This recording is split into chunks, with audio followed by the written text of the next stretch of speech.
ہاشم بن قاسم ابو نضر نے کہا ہمیں سلیمان بن مغیرہ نے ثابت کے حوالے سے یہ حدیث سنائی۔ انہوں نے حضرت انس بن مالک رضی اللہ عنہ سے روایت کی کہ ہمیں رسول اللہ صلی اللہ علیہ وسلم سے غیر ضروری طور پر کسی چیز کے بارے میں سوال کرنے سے روک دیا گیا، تو ہمیں بہت اچھا لگتا تھا کہ کوئی سمجھدار بادیہ نشیں آپ کی خدمت میں حاضر ہو اور آپ سے سوال کرے اور ہم بھی جواب سنیں۔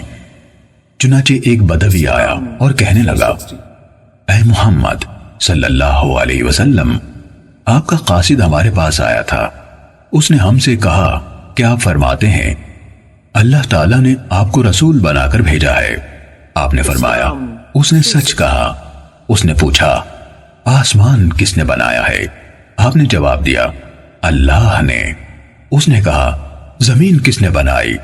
آپ نے فرمایا اللہ نے۔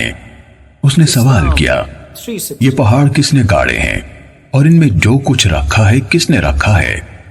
آپ صلی اللہ علیہ وسلم نے فرمایا اللہ نے۔ بدوی نے کہا اس ذات کی قسم ہے جس نے آسمان بنایا، زمین بنائی اور یہ پہاڑ نصب کیے، کیا اللہ ہی نے آپ کو رسول بنا کر بھیجا ہے؟ آپ صلی اللہ علیہ وسلم نے جواب دیا ہاں۔ اس نے کہا آپ کے قاصد نے بتایا ہے کہ ہمارے دن اور رات میں ہمارے ذمے 5 نمازیں ہیں۔ آپ نے فرمایا اس نے درست کہا۔ اس نے کہا اس ذات کی قسم جس نے آپ کو بھیجا ہے، کیا اللہ ہی نے آپ کو اس کا حکم دیا ہے؟ آپ نے جواب دیا ہاں۔ اس نے کہا آپ کے الچی کا خیال ہے کہ ہمارے ذمے ہمارے مالوں کی زکوٰۃ ہے۔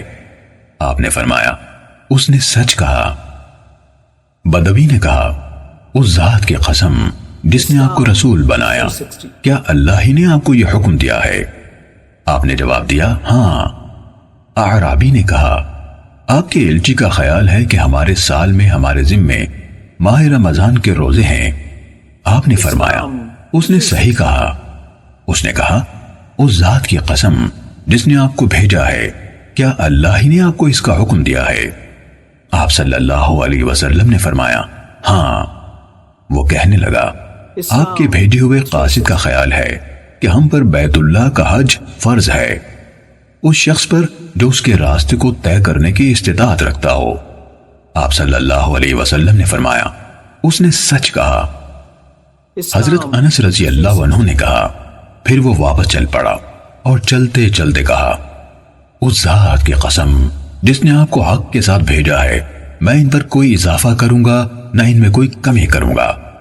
اس پر نبی کریم صلی اللہ علیہ وآلہ وسلم نے فرمایا اگر اس نے سچ کر دکھایا تو یقیناً جنت میں داخل ہوگا۔